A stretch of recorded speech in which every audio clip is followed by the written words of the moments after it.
নমস্কার বন্ধুরা, আজ দেখাবো কচুর ফুল কিভাবে কাটতে হয়। এই যে এখানে অনেক কচুর ফুল নিয়ে নিয়েছি। এই যে এখন কেটে নিচ্ছি।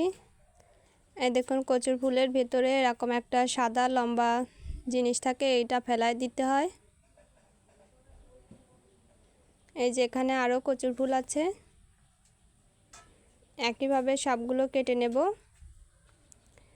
আগের ভিডিওতে আমি কচুর ফুলের টক রান্না করে দেখিয়েছিলাম, কিন্তু কচুর ফুলটা কেটে দেখানো হয়নি, বলেছিলাম অন্য আরেকটা ভিডিওই দেখাবো। এই যে এখন সাদা অংশটা ফেলিয়ে দিয়ে এখন এই যে পিস পিস করে এরকমভাবে কেটে নিতে হয়। এরকমভাবে কেটে নেওয়ার পরেই কিন্তু কচুর ফুলগুলো রান্না করতে হয়। এই যে এরকমভাবে সবগুলো কেটে নেব। আর এই যে এই অংশগুলো ফেলিয়ে দেব। এই যে সবগুলো কচুর ফুল কেটে নেওয়া হয়ে গেছে।